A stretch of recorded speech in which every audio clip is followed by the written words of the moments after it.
میں نے اسکول جانا شروع کیا ہے پارٹیشن کے بعد، جی کیونکہ میری عمر تقریباً 6 سال کی تھی۔ 1 گھنٹہ لگتا ہے صرف وہ سڑک پار کرنے میں، کیونکہ ٹریفک اتنی ہوتی ہے، اور دوسروں کا احساس اس وقت میں سمجھتی ہوں آبادی کی کثرت کی وجہ سے، اور یہ ہمارا سب سے بڑا مسئلہ ہے۔ جہاں 2 بچے ہونے چاہیے وہاں اس وقت 6 بچے۔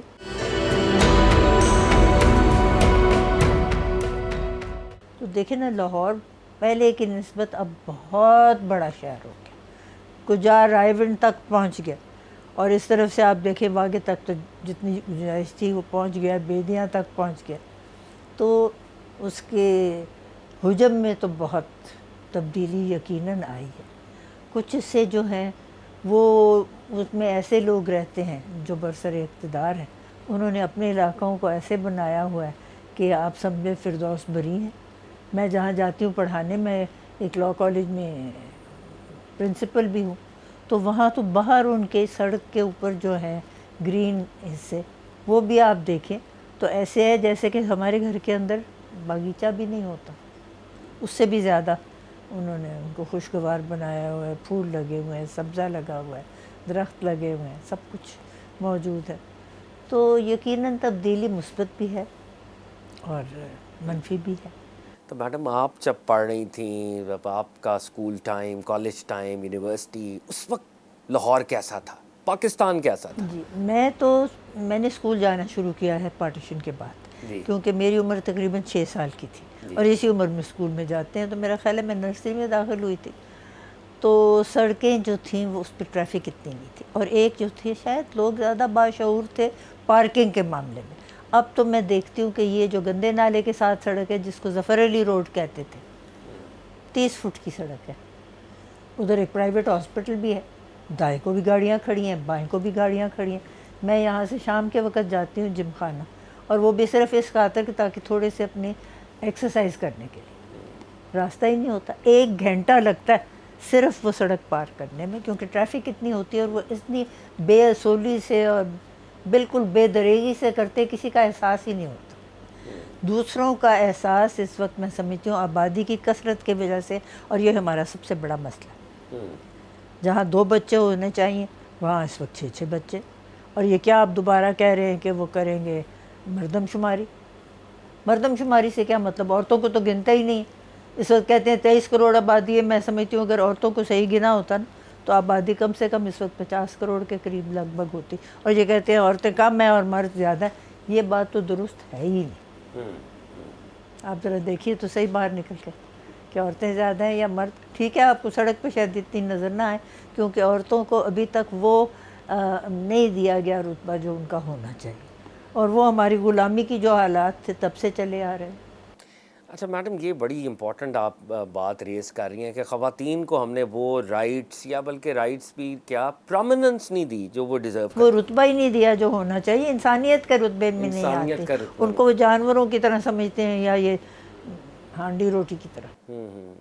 اس بات پہ میں آنا چاہوں گا، یہ سوال بڑا اہم ہے اور اس کو ہم ہسٹورک اینگل میں بھی دیکھنا چاہیں گے، لیکن اس سے پہلے میڈم میں ابھی بھی انٹرسٹیڈ ہوں، جب آپ کالج گئیں، یونیورسٹی گئیں، اس وقت کا معاشرہ کیسا تھا؟ لاہور کا، پاکستان کا، لوگ زیادہ انلائٹنڈ تھے، زیادہ شعور تھا، یا اب آپ پرنسپل بھی ہیں تو اب کے نوجوان زیادہ باشعور میں ہیں؟ تو کنیٹ کالج میں گئی تھی، اور کنیٹ کالج کی ہمیشہ سے یہی تھی ان کی ریپوٹیشن جی جی کہ یہ بڑا خواتین کے لیے ایک مشہور ادارہ ہے۔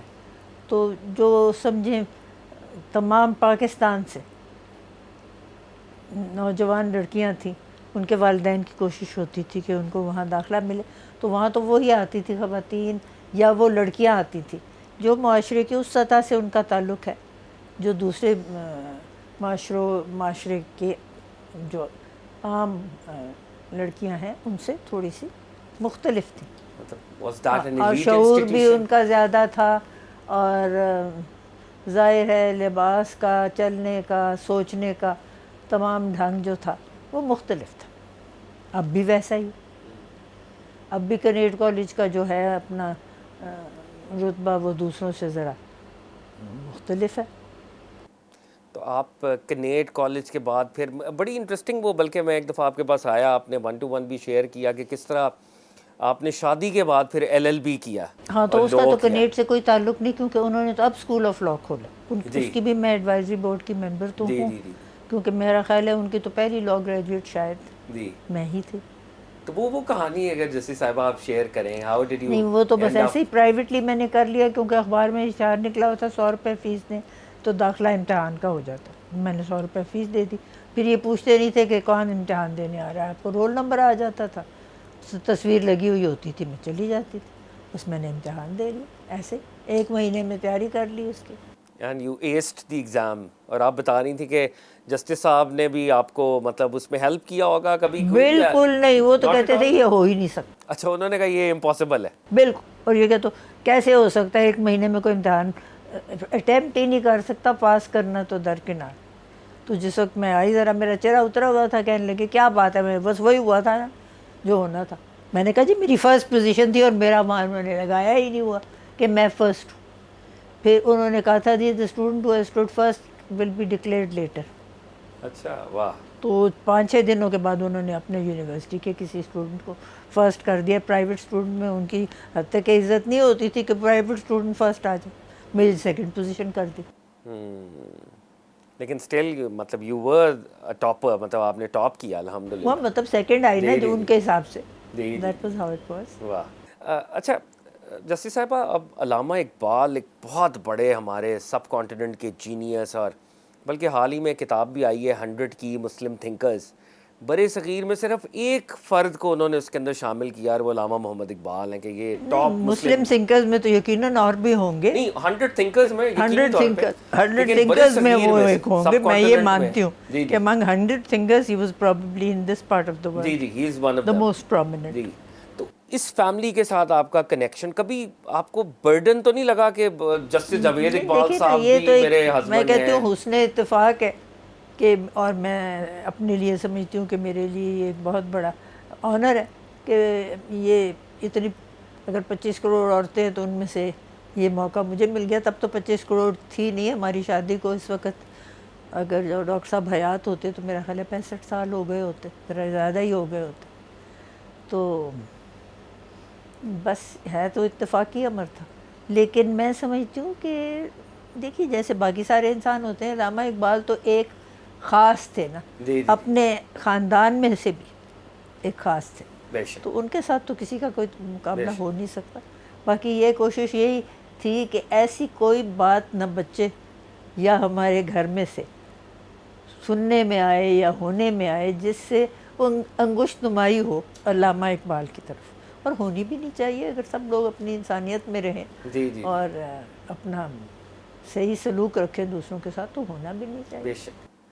تو جسٹس جاوید اقبال صاحب کے بارے میں بھی تھوڑا بتائیں کہ انہوں نے بہرحال علامہ اقبال کی لیگسی کو ایک لیول پہ کیری بھی کیا. پھر زندہ روح جیسی کتاب آئی تھنک اگر علامہ اقبال کو کی کوئی بایوگرافی ہے اور اوتھینٹک اور کریڈیبل، میرا خیال ہے بہت بڑا کام ہے.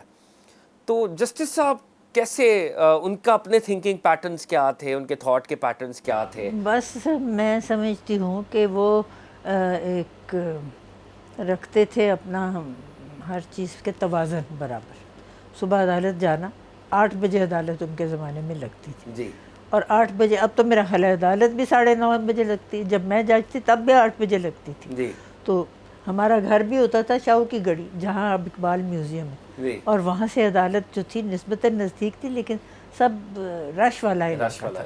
تو اگر 8 بجے عدالت لگتی تھی تو کم سے کم 7:30 بجے گھر سے جانا ہوتا. تو وہ ہمیشہ بر وقت عدالت میں بیٹھ جاتے تھے اور ہر ایک کو پتہ ہوتا تھا کہ بر وقت بیٹھیں گے.